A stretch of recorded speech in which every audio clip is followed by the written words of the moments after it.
leveraging voice data to fuel business growth. VoiceBase provides authentic voice insights in tandem with all your metadata directly in your business intelligence tool, like Tableau. What your customers tell you today will be in your financials tomorrow. Leverage the power of voice data to understand the true voice of the customer. Automatically redact sensitive PCI or card data to avoid costly compliance fines. Monitor agent performance and happiness, even remotely. Join Fortune 500 enterprises around the globe who power digital transformation and accelerate growth with AI-powered voice analytics from VoiceBase. Welcome to Otter Assistant, now available for any major video platform.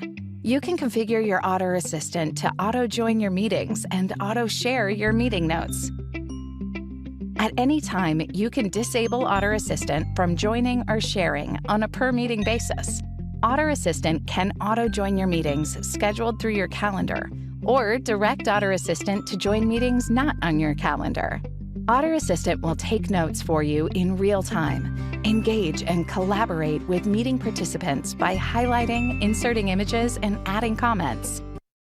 Did you know clinicians spend up to 1/3 of their day at computers, away from patients? What if there was a technology that decreased the amount of time your clinicians spent in front of computers and increased their face time with patients? Imagine what that extra bedside time would mean to your hospital, your clinicians, and most of all, your patients. Introducing Voice First, a voice-controlled, two-way interactive system that allows clinicians to input and access data from their EMR hands-free at the point of care. Voice First recognizes natural speaking patterns. During an assessment, a nurse can simply ask, "Last potassium level." And the Voice First system immediately responds. "The last potassium level at 8:06 a.m. was 5.1. When the nurse wants to record patient information during an assessment, they simply speak. "Abdomen, soft, no tenderness. Bowel sounds positive." And Voice First automatically populates data into the correct EMR field, regardless of the order it's received. It's that easy. Imagine complete mobility for your clinicians. Imagine the freedom to access everything you need with just your voice. The technology that makes all this go round is automatic speech recognition. Automatic speech recognition is how we interface and fail to interface with our voice assistants, smart devices, and customer service agents. It's how governments and advertisers profile and surveil us. How YouTube, Zoom, courts, medical providers, and universities process the words we say for archiving, analysis, and exploitation. Automatic speech recognition is machine listening's most charismatic application, as well as its major commercial success. It's how some of the world's biggest and most powerful companies maintain the pretense of futurism. It is Star Trek. It is 2001: A Space Odyssey. It is Amazon's Blue Origin. It is a Super Bowl ad starring Michael B. Jordan. I literally couldn't imagine a more beautiful vessel for Alexa to be inside. Alexa, how many tablespoons are in a cup? There are 16 tablespoons in a cup. Speech recognition, more than any other technology, is habituating us to a world of networked microphones. It's teaching us to expect our machines to listen, training us to want them to, presenting this as natural. Speech is the most natural way to communicate. Let's talk. Speech is the most natural way to ask questions. Let's talk. Speech is the most natural way to express ourselves. Let's talk. Speech is the most natural way to get things done. Let's talk. Speech is the most natural way to integrate with our biometric authentication and fraud prevention solutions. Speech is the most natural way to communicate. Let's talk. Speech is the most natural way to ask questions. Let's talk. Speech is the most natural way to express ourselves. Let's talk. Speech is the most natural way to get things done. Let's talk. Speech is the most natural way to integrate with our biometric authentication and fraud prevention solutions. Speech is the most natural way to communicate. But speech recognition isn't yet naturalized. It fails too often, frequently along familiar lines of race, gender, disability, class, and geography so that the consequences of misrecognition aren't evenly distributed. You ask Siri a question. Siri doesn't hear it right. Maybe it's a bank, or your doctor, or the tax office. So you try again, enunciating differently, bending your voice to the winds of the machine, learning to speak for the technology, trying to learn how it listens. Alexa.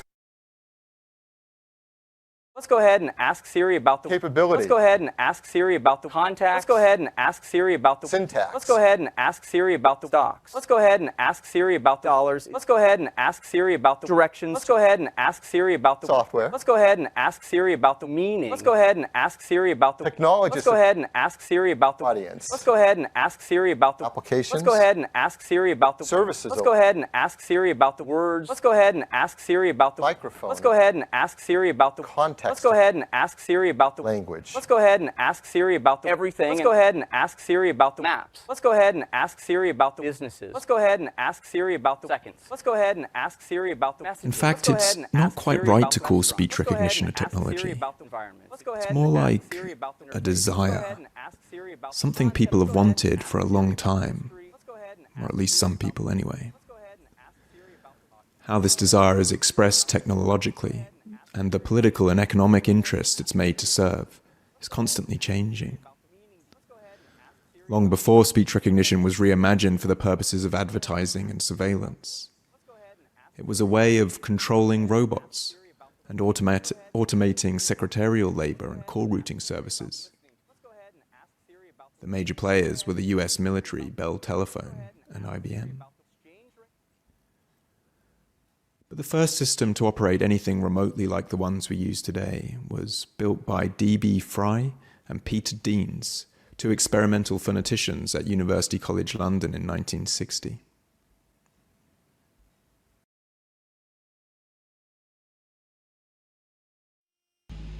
This film shows you the working of a particular type of mechanical speech recognizer. The recognizer, in its present form, is assembled on the racks that you see here. The speech input is coming from the tape replay unit on the left. Shooter, Shishi, Shirker, Martyr, Market. The final output is provided by the electrically operated typewriter that you can see in the middle.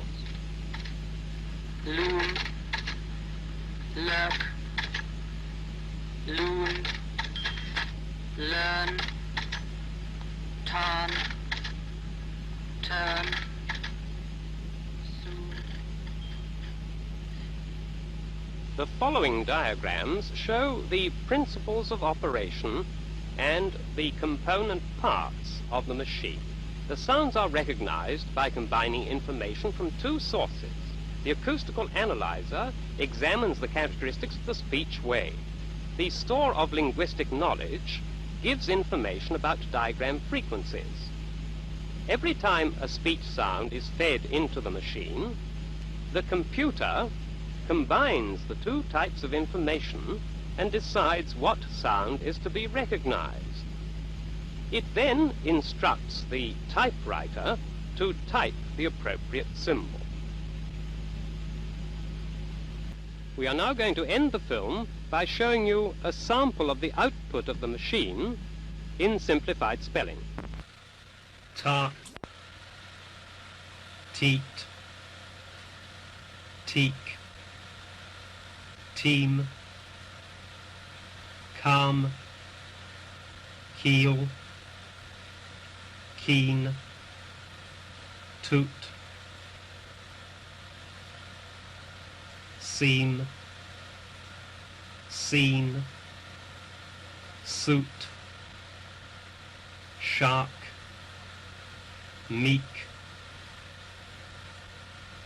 meal, mean, moot, lean, loot. A decade later, Raj Reddy began work on another pioneering speech recognition system, that, along with similar work being conducted at Carnegie Mellon and MIT, would go on to receive funding from the US Department of Defense's Advanced Research Project Agency, or Darpa. For this and related contributions to the field of speech recognition, Reddy won the Turing Award in 1994. At Stanford, we have been interested in man-machine voice communication for over 4 years. Although the research is by no means complete, we would like to show you some results obtained as of autumn 1968. Our work is based on the analysis and classification of speech waves. Waves representing the changes in air pressure caused by our speech. This is a display of the waveform for the phrase, please. Analysis of such a wave poses many problems. Notice that it is impossible to say where one sound ends and another begins, or where one word ends and another begins. In normal speech, sounds and words flow into one another with no apparent boundaries. Thus the phrase ice cream is ambiguous. So, for the time being, we restrict ourselves to the recognition of a limited set of isolated words or phrases, or a few simple constructs made out of these. For the purpose of analysis, we break down each utterance into quasi-linguistic units. This is an example of the analysis performed by the computer for the utterance 7, the real-time operation of the program by means of 2 examples. How are you?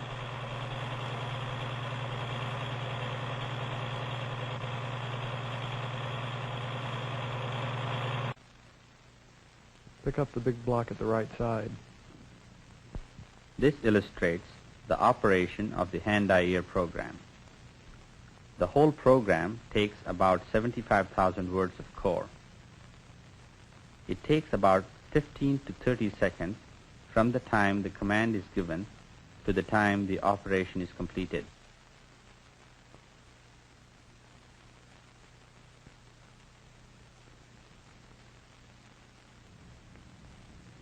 Language design for man-machine voice communication has proved to be tedious and should be automated. These and other problems will be solved within the next few years. And although we may not be able to speak with machines as incoherently as we can with people, a cooperative speaker will probably be able to speak to computers in simplified English.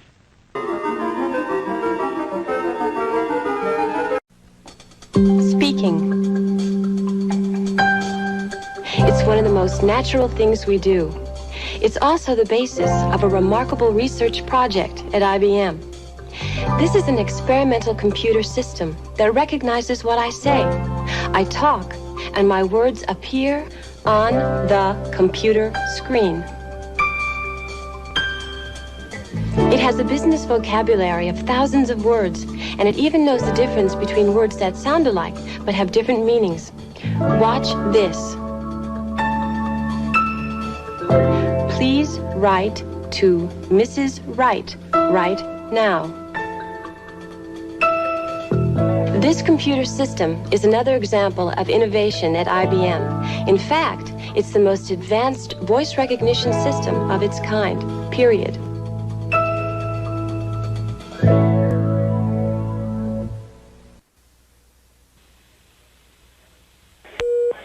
This is AT&T. Please say, collect, calling card, third number, person to person, or operator, now. Collect. All right. Thank you for your collect call. At the tone, please say your name.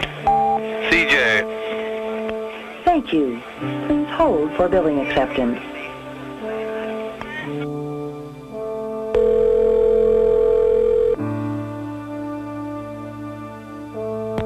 Mercedes Tax. You have an AT&T collect call from CJ. Please say yes if you accept the charge. Thank you for using AT&T. Okay, that one was good. In 1991, AT&T conducted a field trial of a system that recognizes the human voice and responds to its commands. Many believe that voice recognition technology will be used in several future services. But this operator call handling system represents AT&T's first and widest application to date. As in the past, whenever AT&T developed a new technology, it caused employees some very real concerns about their jobs, about their future. This program will present the thoughts and feelings, the many voices affected by this new technology. It was produced so that everyone involved within AT&T can better understand the issues and, collectively, move forward in a way that best serves its employees, its customers, and its shareholders.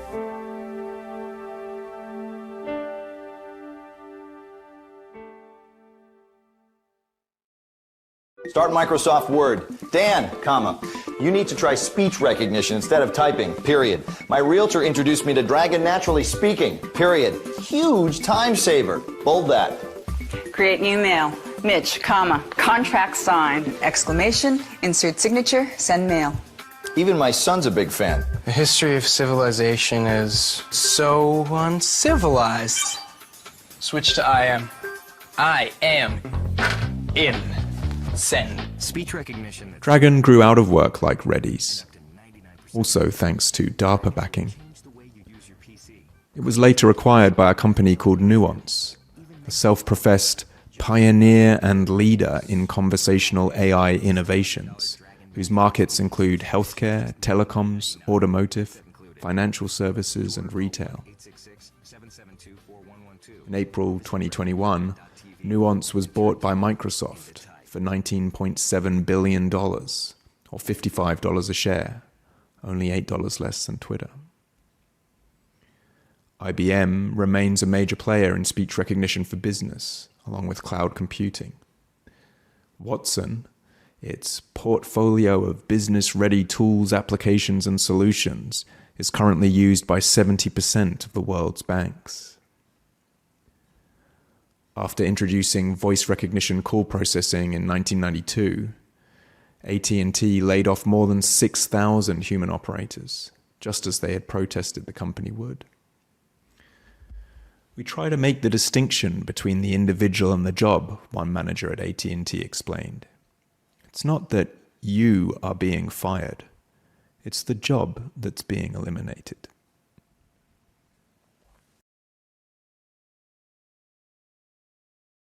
Speaking.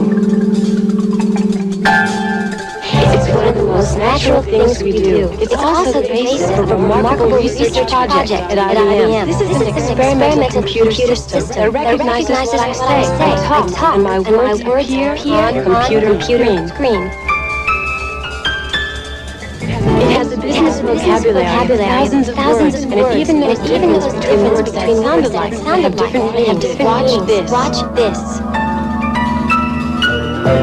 Please write to Mrs. Wright right now. This computer system is another example of innovation at IBM. In fact, advanced voice recognition of its kind, period. How immersed in the technology do we need to be? How dirty do we have to get our hands in order to be able to speak about it accurately, in order to formulate effective critique? If critique needs to operate more or less on the level of the thing it's critiquing, what would that mean in the case of machine listening and the automatic recognition of speech? For unnatural language processing, we have built a word processor based on a transcription and phonetic alignment system provided by Reduct, which is a US-based company co-founded by the artist Robert Oxshorn. We think of the word processor as an instrument. It's a tool for doing things with words, like a typewriter or a smart speaker, auto-tune or a synthesizer, a database or a stethoscope. We built this instrument as a way of getting to know speech recognition, the pedagogy of tinkering, like messing around with an old radio or a circuit board,